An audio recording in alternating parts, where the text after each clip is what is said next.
Bonjour, bonjour, bienvenue sur ma chaîne YouTube PP World. Regardez, Panasonic, Munich.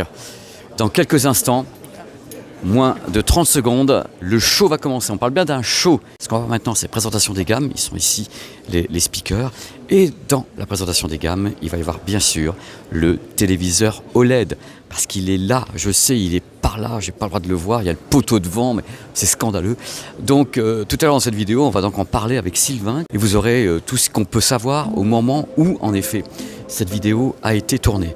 Donc je vais essayer de ne pas me mettre devant le prompteur. Donc voici maintenant les nouveaux téléviseurs Panasonic pour 2026. Remarquez directement que c'est marqué Changhui RVB. C'est-à-dire qu'en effet, ils sont directement sous l'égide de Skyworth, donc Skyworth Display, qui est donc une énorme entreprise chinoise qui travaille avec Panasonic sur cette gamme. C'est marqué en gros à l'écran. Ce n'est plus marqué Panasonic là tout de suite, c'est marqué Changhui RGB. Donc voici le résumé du marché européen. Les écrans géants commencent à arriver partout. On dit voilà 75 pouces, des trucs comme ça. Deuxièmement, le rétroéclairage mini LED. Ce qui est important également, c'est le design, l'anti-reflet, le RGB mini LED et l'IA. Ce sont les 6 piliers des marchés des téléviseurs. Donc ça y est, voici la gamme. Ce qu'on peut dire, c'est que les téléviseurs grandissent en taille, notamment bien sûr en mini LED.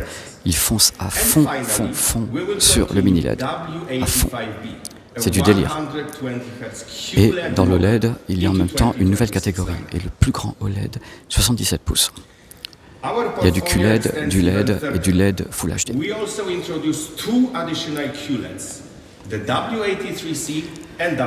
La gamme est gigantesque, si vous regardez bien.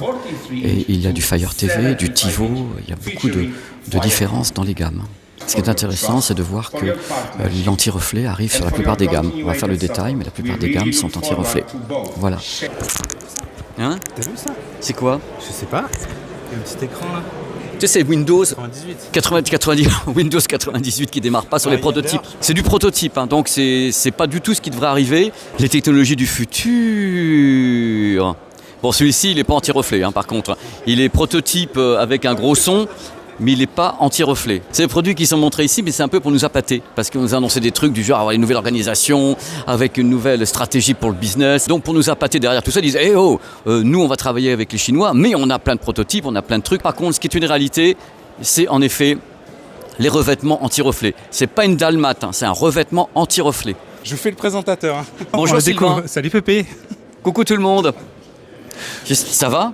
Très bien, et toi? Je suis en pleine forme. Génial. Alors nous ici, il y a déjà une intro sur la vidéo, on est en train de découvrir la nouvelle gamme Panasonic. Et on peut dire que tout le monde attend, non pas du mini LED, ils attendent globalement quoi? De l'OLED, c'est ça, attendu en 2026. Et alors du coup, les gammes, c'est quoi cette année, Pépé? Je te laisse. Non, comment ça? Non, c'est pas possible. Alors cette année, en 2026, attention, on a la Z95B. Elle était déjà là en 2025. La Z90B. Elle était déjà là en 2025. Et du coup, la nouvelle, c'est la petite... La C, la 85C, qui est là. Je lis la fiche technique, n'est-ce pas, devant vos yeux ébahis. Alors, True Black OLED TV. Brillante 4K détail. Vivid Color. Ils mettent un truc en vente qui est donc une C, et qui est techniquement en dessous de celle qui existe déjà, qu'on a testée. Ouais, tout à fait. Alors C, c'est pour l'année 2026. Parce que B, c'était l'année 2025. Là, on était à des 95B, 90B, et là, on arrive avec une 85C. Vous avez compris la nomenclature. Voilà. Et en 55-65. 55 et 65, exactement. Attention, Dolby Vision et Dolby Atmos. Et a priori, en attente de confirmation, mais normalement, attention, roulement de tambour, ça devrait être sur Fire TV. Attention. Et a priori, est-ce que c'est en vente? Alors, selon Panasonic, oui, ça devrait être en vente. En France. Parce qu'on n'était pas sûr tout à l'heure, on a commencé la vidéo, on ne savait pas, ça allait arriver en plus. Donc non seulement il n'y a pas de nouveauté, en plus quand il y en a une, on ne sait pas si elle arrive. Ouais, alors c'est rapport à quoi?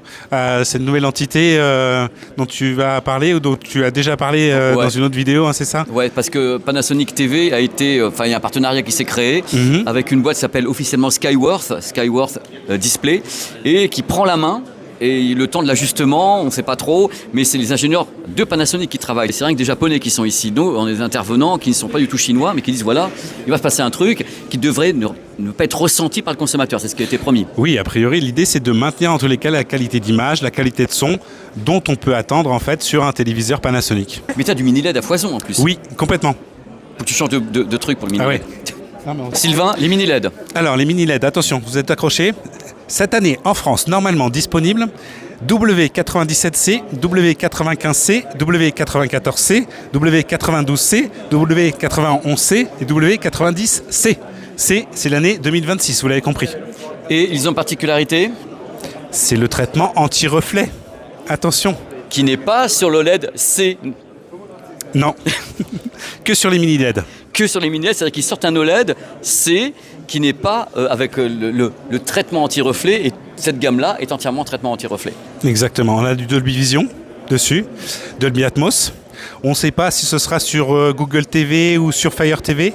A priori, quand même, d'après mes informations et mes sources, ce serait plutôt Google TV. C'est très proche, effectivement, Non, eux, ils mais sont après, très il y a proches, des histoires d'accords, de pas accords, etc. Compliqué avec Amazon, déjà, alors que l'accord d'il y a 2 ans. Au moins. On va voir en tous les cas, à confirmer. A priori, ce serait plutôt sur toute la gamme mini LED sur du Google TV, mais encore une fois, à confirmer. Mais en tous les cas, cette techno anti-reflet. Donc on y va, on vous le fait. Hein. C'est une vidéo comme... Voilà. Quand même, le smartphone cherche des trucs qui n'existent pas à l'œil. Hein. Il va chercher plus loin.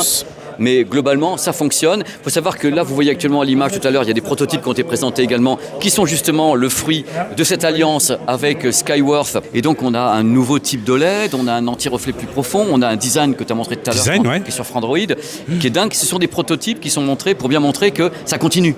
Bien sûr, ça continue. Et l'idée, c'est que surtout, ça ne s'arrête pas. Vers la qualité et l'au-delà. Tu la couperas ou pas. La qualité et l'au-delà. Mais moi, je garde quand même... Je suis un peu frustré parce que je me suis dit, tiens, va y avoir une occasion de montrer un bon gros OLED des familles, quoi, un 95 CBD, tout ce que tu veux. Là, il y a D, ce sera pour 2027. Merci Sylvain, c'est génial. Merci Pépé. Il y a peut-être un café l'addition, t'as un truc à rajouter ou Non, je sais pas. Non, tout va bien pour moi. Hâte dans tous les cas de tester ces nouveaux produits. C'était une petite vidéo improvisée avec Sylvain, directement ici depuis Munich. C'est une merveille. Merveilleux. Salut Pépé. Voilà, vous avez entendu les mots de Sylvain et de ma pomme. C'est une année de transition. Je vois que ça, c'est une année de transition où ils sont en train justement de changer de partenaire sur l'Europe. Donc on garde les anciennes références des téléviseurs OLED. On rajoute une petite référence, j'appelle bien ça une petite référence, donc le C, qui est un modèle qui est moins performant que les autres, qu'en plus on a déjà testé. Donc le Big One reste le Big One. Vous avez le test à l'écran qu'apparaît notre test. Et le reste, en effet, c'est de l'avancée sur le mini LED avec des gammes, avec des grands modèles et autres. Il n'y a pas de problème là-dessus. Et des prototypes. Sinon, il y a toujours quelque chose d'important ici. Ce sont les appareils photo, donc Lumix. Là, il y a du monde. Ça cartonne. C'est vraiment incroyable. Il y a beaucoup de journalistes, de monde et tout. Il y a plein de nouveautés. Je suis tellement jaloux. Dans tous les cas, merci d'avoir regardé cette vidéo parfaitement improvisée. À 14h, on ne savait pas ce qu'on allait voir. Il est 15h. Donc on a fait au mieux avec Sylvain, on a pris les informations comme on peut, et je pense que 2027 sera beaucoup plus puissante avec plein de trucs, des grosses nouveautés, puisqu'en effet ils ont l'air de dire qu'ils veulent repousser le truc plus fort que jamais grâce à leur partenaire Skyworth. Donc voilà, c'est une news importante pour nous tous, mais en même temps, voilà, ils sont prêts et moi aussi.